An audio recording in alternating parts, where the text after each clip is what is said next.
आणि बुलेटिनच्या सुरुवातीलाच मुंबईतून एक महत्त्वाची बातमी आहे, ती म्हणजे उपमुख्यमंत्री एकनाथ शिंदे यांच्या उपस्थितीत आज संध्याकाळी 7 वाजता रामटेक बंगल्यावर एक महत्त्वाची बैठक पार पडणार आहे।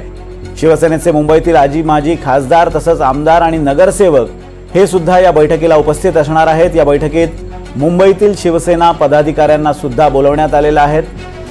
मुंबई महापालिका निवडणुकीत पुढील 2 महिन्यात ही निवडणूक होण्याची शक्यता आहे, त्यामुळे या निवडणुकीत काय तयारी करायची, कशा पद्धतीने रणनीती आखायची या संदर्भात ही बैठक होत असल्याची माहिती वरिष्ठ सूत्रांनी दिली आहे। काही वेळातच म्हणजे 7 वाजता एकनाथ शिंदे हे शिवसेनेच्या आजी माजी पदाधिकाऱ्यांची, आजी माजी खासदार आणि आमदारांची बैठक घेणार आहेत। विशेष करून मुंबईतल्या पदाधिकाऱ्यांना या बैठकीसाठी निमंत्रित करण्यात आलेलं आहे आणि मुंबई महापालिका निवडणूक ही येत्या 2 ते 3 महिन्यात होण्याची शक्यता असल्याने या निवडणुकीच्या रणनीतीसाठी ही बैठक बोलवण्यात आल्याचं कळतंय।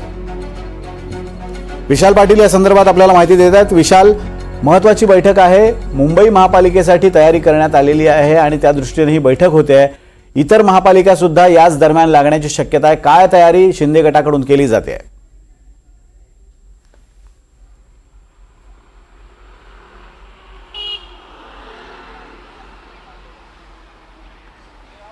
विशाल, माझा आवाज येतोय? आमचे प्रतिनिधी विशाल पाटील यांच्यापर्यंत आपला आवाज पोहोचत नाहीये। पुन्हा आपण त्यांच्याशी संपर्क साधण्याचा प्रयत्न करणार आहोत। दरम्यान एक महत्त्वाची बातमी, ती म्हणजे शिवसेनेच्या पदाधिकाऱ्यांची, नेत्यांची एक महत्त्वाची बैठक एकनाथ शिंदे यांनी बोलावलेली आहे। रामटेक या बंगल्यावर ही बैठक पार पडणार आहे। विशेष करून मुंबई महापालिकेच्या रणनीती संदर्भात ही महत्त्वाची बैठक आहे आणि या बैठकीला एकनाथ शिंदे हे संबोधित करतील।